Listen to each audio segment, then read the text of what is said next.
आपका जो उद्देश्य है कमेवश हमारा भी वही उद्देश्य है। हमारे सरकार बनने के बाद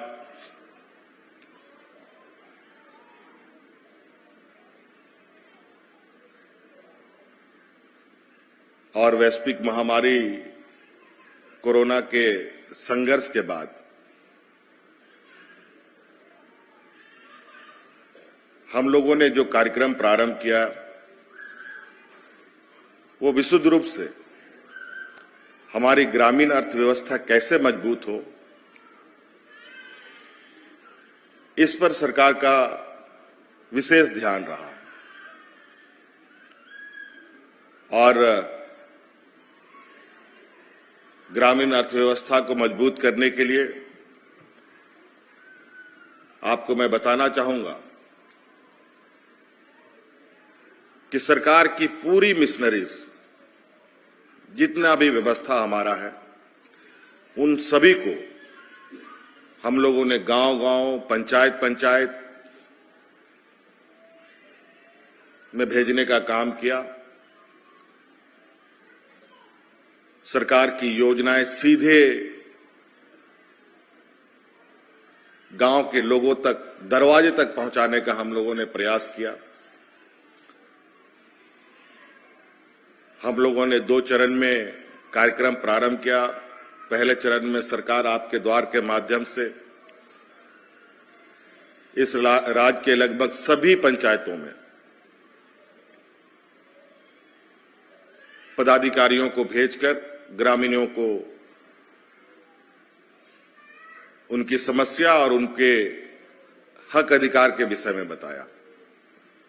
दूसरे चरण में आपकी योजना, आपकी सरकार और आपके द्वार कार्यक्रम के माध्यम से पुनः हम लोगों ने महीने भर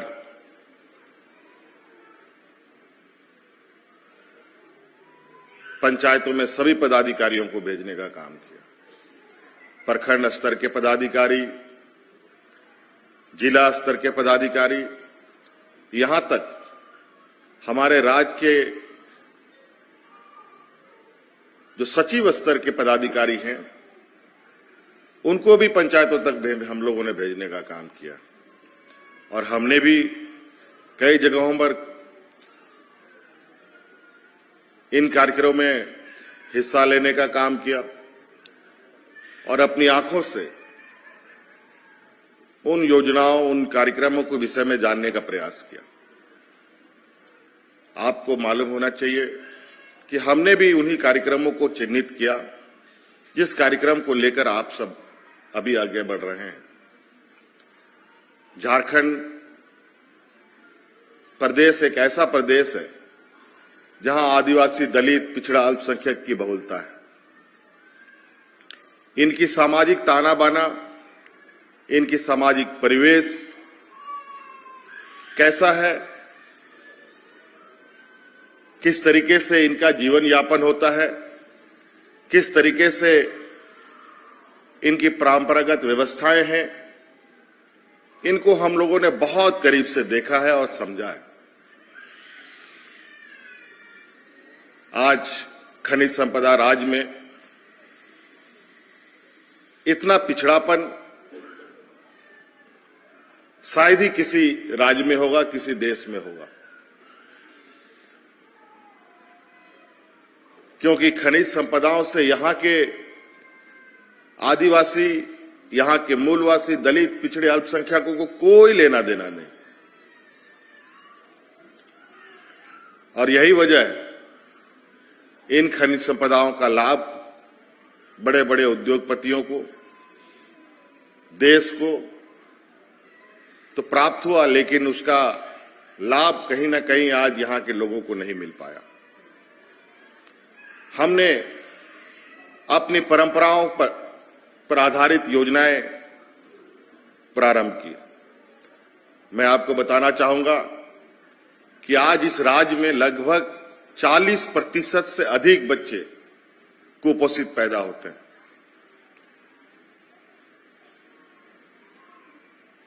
आज 50% से अधिक, ये शायद मैं आंकड़ा ठीक नहीं बता पा रहा हूं, उससे अधिक महिलाएं यहां खून की कमी का शिकार है। लेकिन ये पहले नहीं होता था, अभी ये हाल के वक्तों से ये समस्याएं आई हैं। आज भी हमारे घर पे बूढ़े बुजुर्ग हैं जिनकी उम्र 80 साल है, 90 साल है, कोई 100 साल है, कोई 100 से ऊपर के लोग हैं, लेकिन अभी भी वो बूढ़े बुजुर्ग चलते हैं, खेत जाते हैं।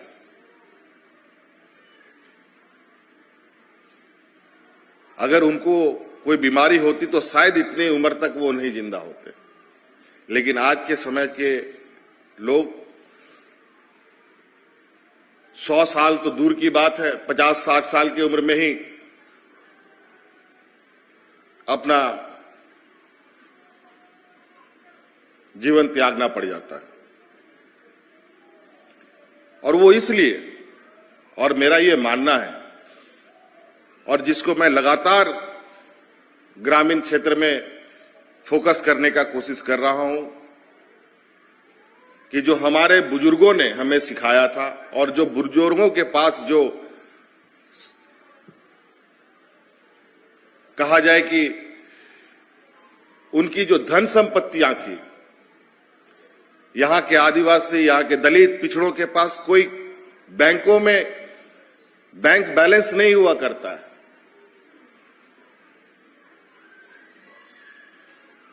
बोरों में भरा हुआ पैसा नहीं होता है। उनके धन संपत्ति हुआ करते थे, और वो धन संपत्ति होते थे जिनको हम पशुधन बोलते हैं। गाय, बकरी, मुर्गी, सुअर, बतख, यही उनकी संपत्ति हुआ करती थी।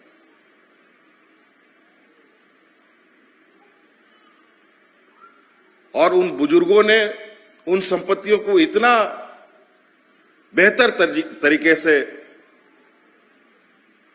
संभाल के रखा था, शायद उन्हीं वजहों से वो लोग गरीब नहीं रहे। मेरी उम्र भी अब 45 पार हो रही है। थोड़ा बहुत हमें वो झलकियां बचपन में देखने को मिला कि गांव में जब जानवर सुबह घर से बाहर निकलता था तो कोई आदमी को गांव के बीच में खड़ा होने का जगह नहीं मिलता था। इतने जानवर गांव से बाहर निकलते थे, और जब वो शाम को घर आते थे तो उनके लिए पूरा गांव का जो गलियारा होता था उस पर आदमी नहीं चलता था। सिर्फ जानवर 10 मिनट, 15 मिनट, 20 मिनट तक जानवर आ रहे हैं, आ रहे हैं, आ रहे हैं। लेकिन आज बड़ा दुखद की बात है, ना आपको गांव में गाय मिलेगी, ना बकरी मिलेगा, ना मुर्गी मिलेगा, यदा कदा गिना चुना आपको मिलेगा। जब घर में दूध होगा, अंडा होगा, मुर्गी होगा, मांस होगा, मछली होगा, तो काहे का एनीमिया, काहे का कुपोषण? हम इसीलिए राज्य सरकार के द्वारा मुख्यमंत्री पशुधन योजना चला रहे हैं, जिसके माध्यम से हमारे ग्रामीण जानवरों को पालने के प्रति प्रेरित हो। पशुधन तो बांट ही रहे हैं, जानवर तो देने का योजना चल ही रहा है, बल्कि गरीबी इतनी है कि उन गरीबों के पास जानवरों के लिए भी व्यवस्था नहीं होता। तो हमने उसके साथ अलग अलग विभागों के साथ योजनाओं को मर्ज कर जानवर देने के साथ साथ जानवर कहां रहेगा वो भी योजनाएं हमने उसके साथ जोड़ रखी है, ताकि उन जानवरों को रखने के लिए भी आपको दिक्कत ना हो। और बड़े पैमाने पर अनुदानित दर पर उनको दिया जा रहा है। महिला दीदियों को भी आज हम लोगों ने बिरसा हरित ग्राम योजना चलाई है। आज हमने कई दीदी बाड़ी, क्या था ये योजना, दीदी बाड़ी योजना, दीदी बाड़ी योजना भी हम लोगों ने शुरू किया। कई योजनाएं जिनको मैं अभी स्मरण नहीं कर पा रहा हूं, जो विशुद्ध रूप से मेरा भी ये मानना है कि ग्रामीण अर्थव्यवस्था को हम कितना मजबूत कर सके, कैसे मजबूत कर सके। ग्रामीण अर्थव्यवस्था मजबूत होगा तभी राज्य अर्थव्यवस्था मजबूत हो सकता है। नहीं तो जो अर्थव्यवस्था देखने के लिए मिलता है वो सिर्फ एक फुला हुआ गुब्बारा है।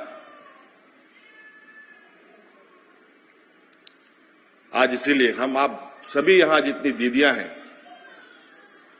आप सब लोगों के खून में रचा बसा है। आप गाय कैसे पाल सकते हैं, सूअर कैसे पाल सकते हैं, बकरी कैसे पाल सकते हैं।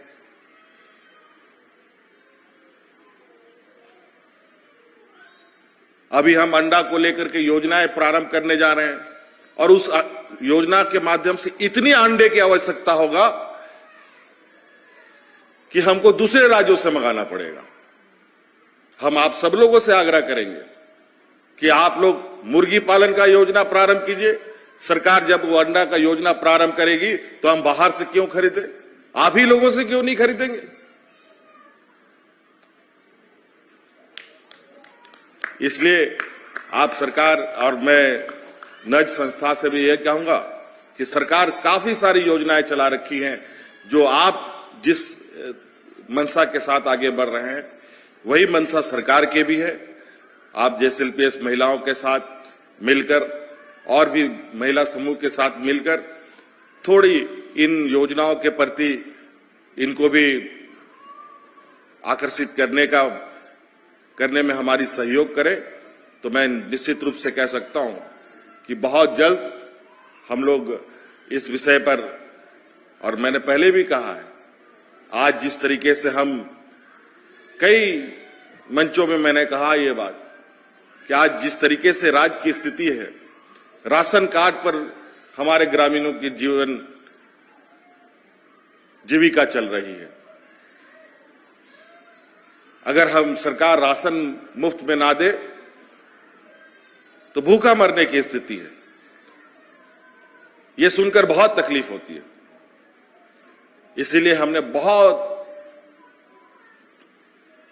मजबूती के साथ और बहुत लगातार प्रयास हमारा इस पर है कि हम ग्रामीण अर्थव्यवस्था को इतनी मजबूत करें कि आने वाला समय में हम जितने भी राशन कार्ड हम धारी लोग हैं, ये सभी लोग अपना राशन कार्ड फाड़ कर फेंकने का काम करें, अपने पैरों पर खड़ा होकर अपना जीविका चलाएं। तो इसलिए ये बहुत अच्छा प्रयास है और कई सारे लोगों को आप लोगों ने जोड़ा है, इसके लिए बहुत बहुत शुभकामनाएं। निश्चित रूप से हर चीज की शुरुआत